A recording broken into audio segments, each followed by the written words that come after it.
हर खबर पर नजर, सच, हिम्मत और जमीनी रिपोर्टिंग, देश, समाज और सत्य के लिए। एलपी न्यूज, आपकी आवाज।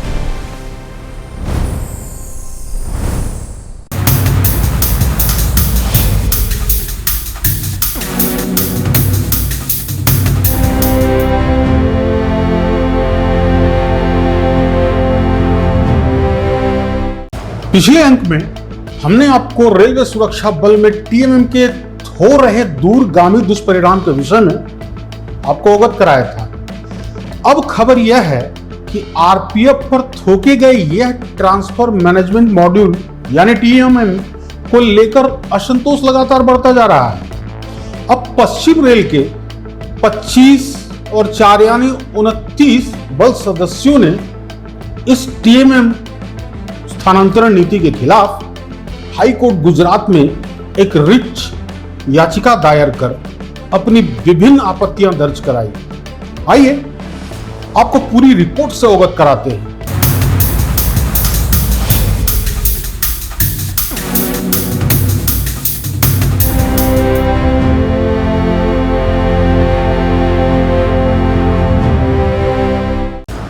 नमस्कार, मेरा नाम है संतोष और आप देखना शुरू कर चुके हैं लोकतंत्र प्रहरी।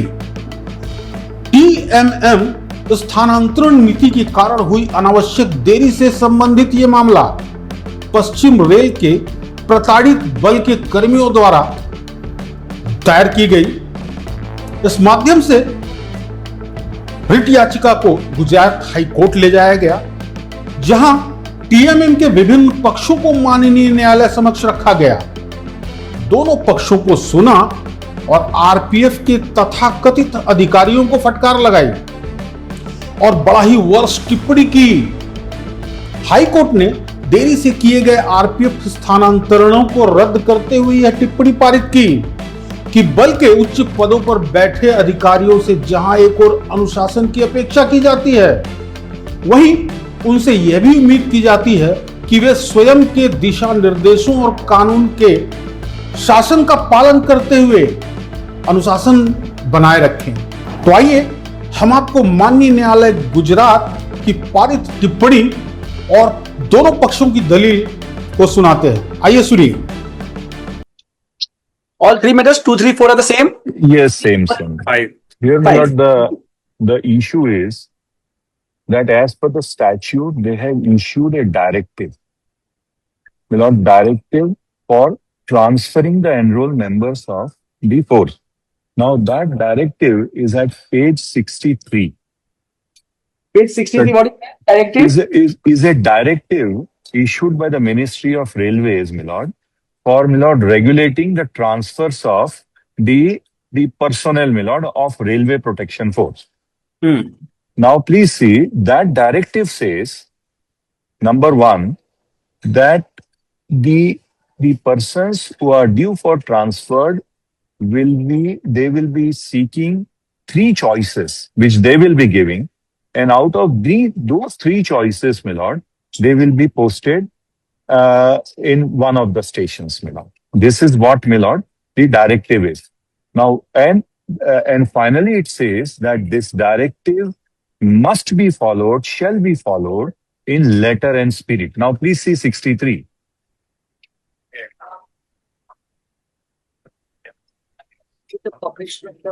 This is Ministry of Railways. Just a second. Please. Mr. Main wants to make some request. To cut short the issue, that grievance is that though they had opted for Ratlam and Baroda division, they are transferred to Mumbai division due to some technical error in the TMN. As per my instruction, they will make a representation to the appropriate authority through proper channel. Their grievance will be redressed. But then, Because they may not relieve today. Yes. they are relieved, that will be subject to outcome of this petition. No, how, my lord? Subject to outcome of the decision. Cannot be allowed. No, because as per my instruction, what had happened. No, after relieving them, they go there, you decide that representation is not possible. Please. This petition may be kept pending. This may be kept after 2 weeks. Meanwhile, they may approach the competent authority. No, but meanwhile, why should let it be? Meanwhile, they remain wherever they are. You decide the representation. In their application, Otherwise, also in their application, they have stated that it is due because of the technical error. All right, then let them make a representation to you as you suggested. I'll keep this matter pending. You decide that representation, place it on record. Meanwhile, they will not be relieved. Great.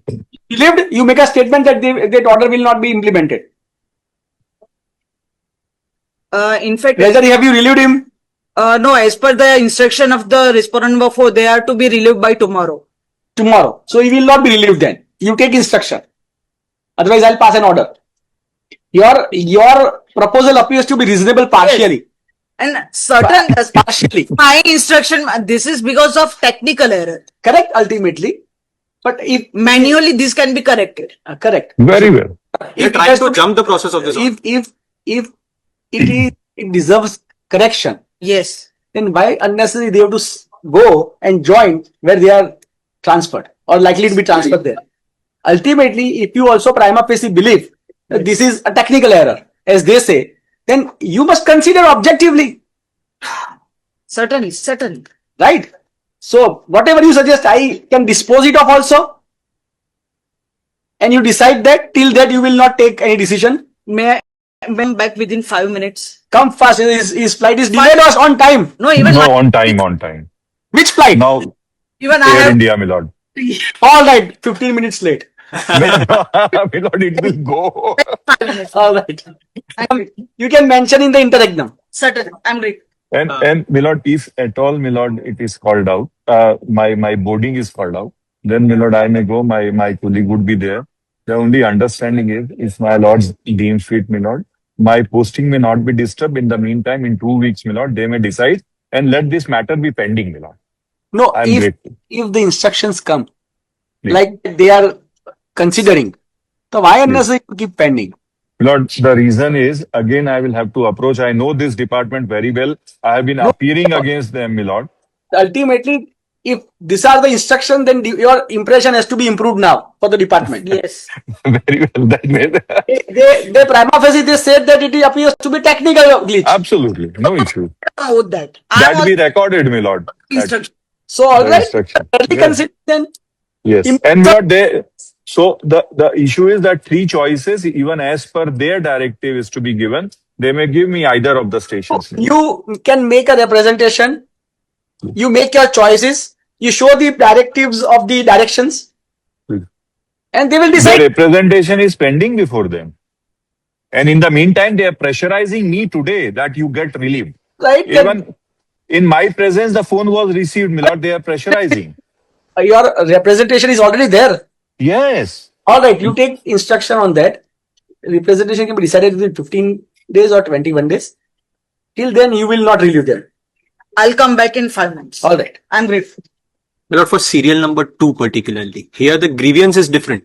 तो आपने तो समझ ही लिया होगा कि माननीय न्यायालय की नजर में ये रेलवे सुरक्षा बल के वरिष्ठतम अधिकारी एकदम अनुशासनहीन हैं और बल का अनुशासन और दिशा निर्देशन जो ये स्वयं जारी करते हैं पूरे बल के लिए, उसे खुद नहीं मानते। सोचिए कितनी बड़ी अनुशासनहीनता है ये।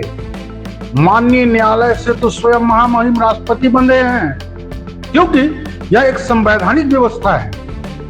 मगर रेल मंत्रालय और रेलवे बोर्ड ने अपना अधिकार क्षेत्र महामहिम राष्ट्रपति और हाई कोर्ट से भी ऊपर रख रखा है।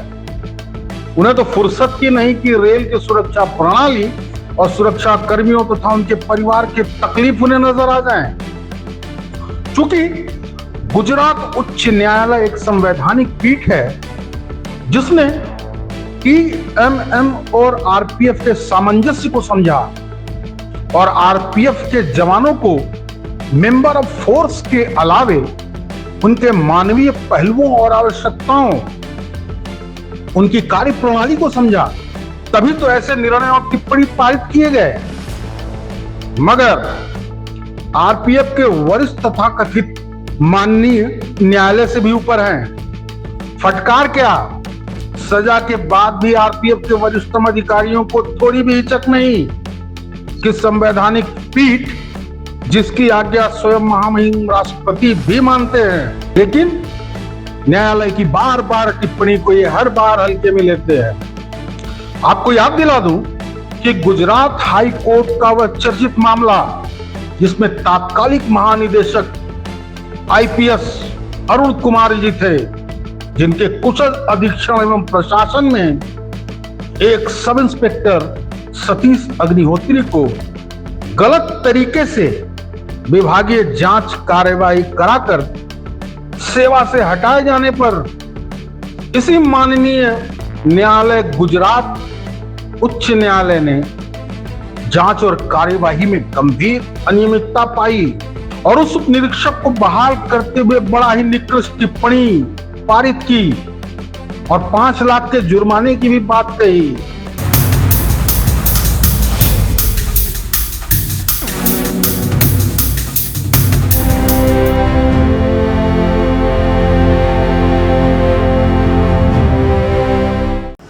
मगर यूपीएससी पास आउट चाहे आईपीएस हो चाहे आईआरपीएफएस जो आरपीएफ विभाग में आते हैं, उनको तो एक साम्राज्य मिल जाता है मनमानी करने का और पद के मद में चूर आरपीएफ में आते ही बुद्धि भ्रष्ट हो जाती है और लगते हैं नए नए एक्सपेरिमेंट करने।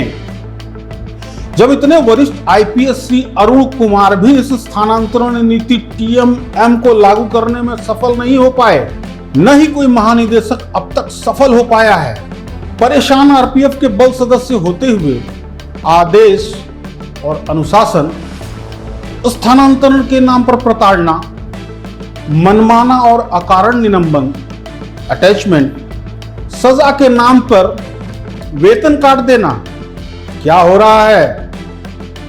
अरे आपके शक्ति अधिकार में एक भृत्य कर्मचारी का वेतन 1 रुपए की वृद्धि करने की शक्ति तो है नहीं, उल्टे वेतन काट लेते हैं। आप आरपीएफ के गार्जियन हैं, आपका हृदय कैसे आपको अनुमति देता है कि परिवार का मुखिया होने के नाते अपने ही अधीनस्थ और उनके परिवार का निवाला ही छीन ले? और सबसे गौर करने वाली बात यह है कि मात्र और मात्र अपने अहम की संतुष्टि के लिए आरपीएफ के निरीह कर्मचारियों को दंडित करने, उन्हें प्रताड़ित करने और अपने पद और पावर का दुरुपयोग करने में, मसलन ऐसे स्थानांतरणों के कारण कर्मचारियों को बार बार आवास, यात्रा और पारिवारिक व्ययों पर अतिरिक्त खर्च करना पड़ता है। वहीं विभाग की ज्वाइनिंग टाइम, यात्रा भत्ता, स्थानांतरण भत्ता तथा प्रशासनिक व्यवस्थाओं पर अतिरिक्त वित्तीय भार उठाना पड़ता है। कई मामलों में कर्मचारियों को अल्प अवधि में पुनः स्थानांतरित किए जाने की भी शिकायतें सामने आई हैं। आलोचकों का कहना है कि यदि स्थानांतरण आवश्यकता, अनुभव और स्थानीय परिस्थितियों को ध्यान में रखकर किए जाएं, तो अनावश्यक व्यय को काफी हद तक कम किया जा सकता है। मगर रेलवे बोर्ड को इससे क्या लेना देना? इस किए गए प्रताड़ना के पीछे मोटा और नाहक व्यय पर कौन सा भला रेल का हुआ और कौन सा भला आरपीएफ का हुआ? जिस आरपीएफ के जवानों को रेल के अपराधों से और अपराध करने अपराधियों से लोहा लेना चाहिए, वही आरपीएफ के जवान अपने खुद के विभाग के प्रशासनिक अधिकारियों से ही कभी न्यायालय में लड़ रहा है तो कभी प्रताड़ना के विरुद्ध लड़ रहा है, कभी अपने विभागीय अधिकारियों के सिद्धांतों से लड़ाई लड़ रहा है। ये सारी गतिविधियां आरपीएफ और रेल दोनों को अंदर से खोखला कर रहा है। मैंने बहुत कम ही कोई ऐसा वरिष्ठ और वरिष्ठतम अधिकारी आरपीएफ में देखा है जो रेल और रेलवे सुरक्षा बल के कल्याण के लिए बल में सेवा देने आया हो, बल्कि ऐसा प्रतीत होता है कि बल के सदस्यों को अनुशासन और बल के नाम पर तरह तरह से प्रताड़ित करने, सजा के नाम पर वेतन काट देने, इसकी विशेष ट्रेनिंग दी गई हो। इस बार भी हाई कोर्ट ने इन्हीं मनमानियों के चलते इन अधिकारियों को और आरपीएफ प्रशासन को फटकार लगाई और स्थानांतरण में हुई देरी के कारण इस स्थानांतरण नीति पर रोक लगा दिया जाने का निर्देश दिया है। साथ ही ऐसे उच्चाधिकारी जो अनुशासन की और ईमानदारी की पीपड़ी बजाते हैं ना, उनको यह स्पष्ट कहा कि अनुशासन की अपेक्षा रखने वाले तथाकथित अधिकारियों से भी अनुशासित रहने की अपेक्षा की जाती है।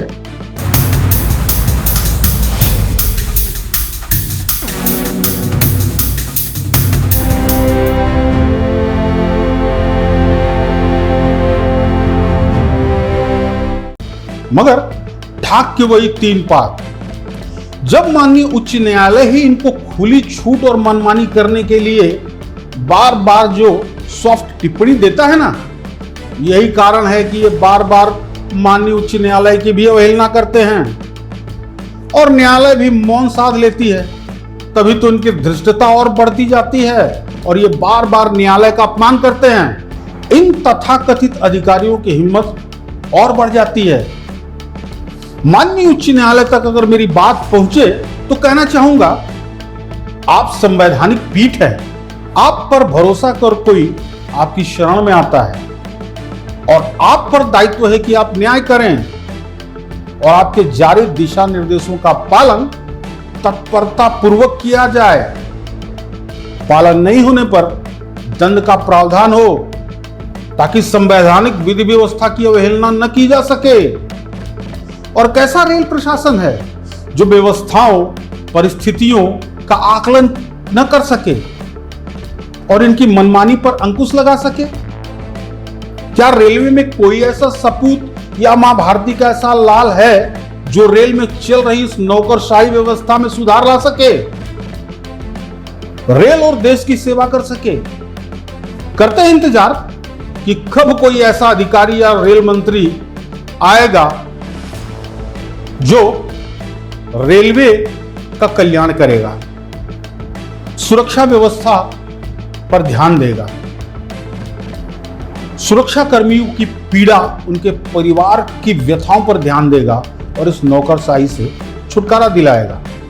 तो आप अपनी राय से हमें अवश्य अवगत कराइए, डरना छोड़िए और बोलना सीखिए, क्योंकि आपकी संविधान द्वारा प्रदत्त अभिव्यक्ति की स्वतंत्रता ही एक दिन क्रांति जरूर लाएगी, यह मुझे व्यक्तिगत भरोसा है।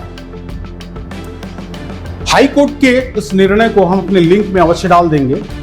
हम आपके मुद्दों को हमेशा तत्परता से लाते रहेंगे। इसी के साथ अब दीजिए मुझे इजाजत। नमस्कार।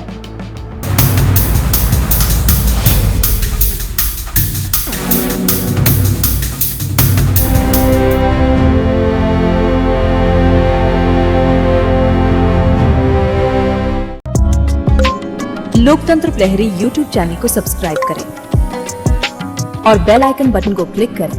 वीडियो को लाइक और शेयर करना ना भूलें। देखते रहिए LP न्यूज़।